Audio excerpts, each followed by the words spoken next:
Hi there, I'm Drew Badger, the world's #1 English fluency guide, and in this video we'll be talking about 7 odd idioms that every English language learner should know. Now, most idioms are quite odd or strange to non-native speakers, and it doesn't really matter what language you're learning. An idiom just means a collection of words to make up a phrase that doesn't have the meaning you might think it does. So as an example, the phrase to kick the bucket. So if we have a bucket and we're kicking that thing, there's no real meaning or connection to dying, which is the meaning of that. So if you say, oh, like that guy kicked the bucket, it just means that he died. But there's no, again, real connection to the words or the phrase itself that would give you any connection or any meaning of that. So when people are learning idioms, we'll talk about a few of them in this video, 7 of them in fact. But as we go through the video, we'll also talk about some ways to remember them so that they don't sound so weird and it becomes much easier for you to understand what these are. The first one is the cold shoulder, or to give someone the cold shoulder. As an example, a friend of mine was having an argument with his girlfriend and she got very upset with him, so she started giving him the cold shoulder. Now this just means she was upset, she was ignoring him for some reason, and typically the cold shoulder is used when people are upset maybe in a relationship, or you're trying to talk to a girl when you're asking her out but she doesn't say anything, she doesn't respond to you, but typically it's because people are upset for some reason. But this is one of those idioms where, again, it's kind of a weird thing to think about what is the connection between being upset or ignoring someone and a cold shoulder. So this is where idioms can become maybe not so weird for you if you think about their origin, or if you try to create a story in your own mind about it. Now, as an example with this one, the cold shoulder, you can kind of think about it physically, and that's why we're starting with this one.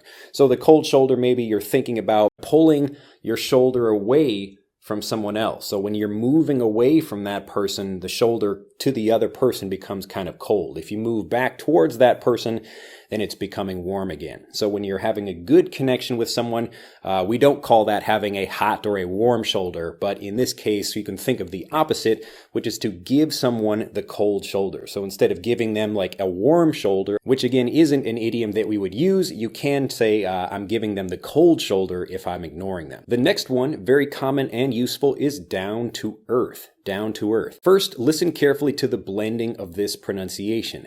Down to earth.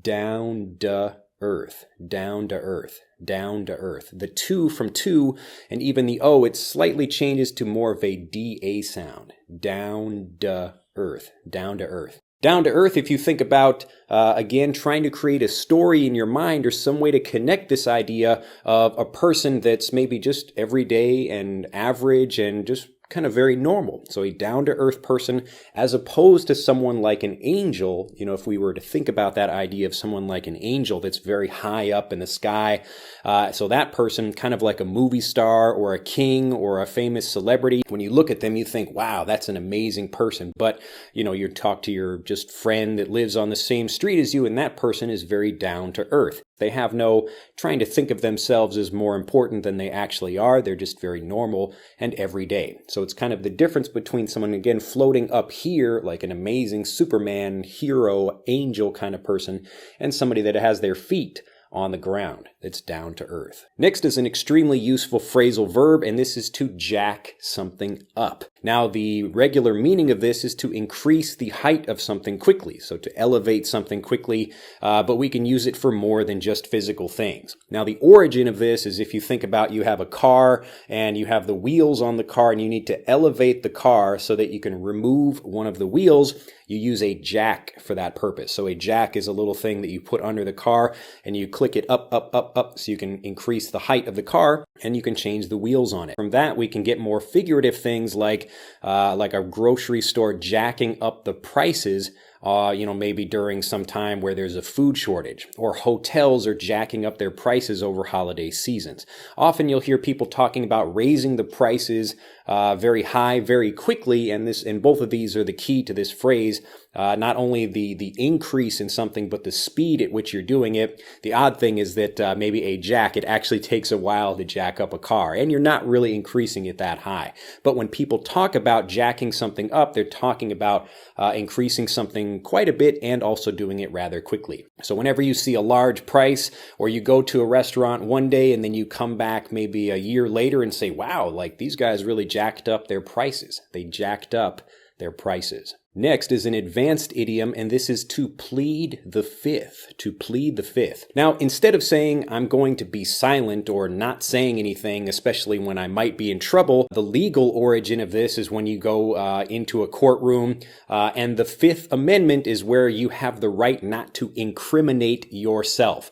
So if you go, let's say I'm in like an actual court case and maybe somebody was killed, and even if I did it, I'm sitting there and like the other lawyer says, hey, did you kill that person? I don't want to lie, but I can plead the fifth, which means that I can like choose to not say anything, because if I do say something, it might hurt me. It might incriminate me or show that I'm the person that has been, found guilty in that case. But if I don't say anything, I'm pleading the fifth, and you actually can say this in court. So like I exercise the right to plead the fifth, which just means like even if you didn't do anything wrong, you're not going to say anything about something. But in an everyday sense, we can take that idea and, maybe somebody just did something wrong and they're not saying about it. They're just remaining silent about something. But typically it's because maybe they caused a problem, like two parents are looking at their child who probably broke something or did something, and you ask the child, oh, what happened? And the child doesn't say anything. And the father says to the mother, it looks like he's pleading the fifth. So he doesn't want to say anything that might get him in trouble, in the same way that someone might not do that in a court of law, to plead the fifth. Next, an ace in the hole. An ace in the hole. This is another strange sounding word, especially if you don't understand the origin of it, but that's why we'll help you understand the origin with this video right now. So, to have an ace in the hole, this is coming from the idea of playing poker or any kind of cards where you have a whole card, and this is a hidden card where maybe other people don't know what the card is, or it could even be a card that you have personally and other people can't see that thing. But the ace is typically the most powerful card, or the card with the highest level or value in a game of cards, especially poker. And so if you have an ace, and maybe like other people have a king or a jack or a two or something, you are going to beat those people. But if they don't know about it, then you have an ace in the hole, as opposed to having maybe an ace that everyone else can see. Now, there are lots of different kinds of poker, and I won't go into playing like card game things or whatever, but this is where the idea comes from. So to have an ace in the hole, often you have to kind of dig deeper into idioms like this when you're trying to understand what they are, but it's better to, when you learn something like this and you hear something interesting, maybe a friend says, oh, like an ace in the hole, that's an interesting kind of thing that you hear, go like looking deeper into that, like actually try to research the idiom a little bit more and try to understand what it means. So, okay, an ace in the hole, what does that mean? And you can begin with the context of that and try to think, okay, what does it mean? So in this case, actually an ace in the hole means a hidden advantage.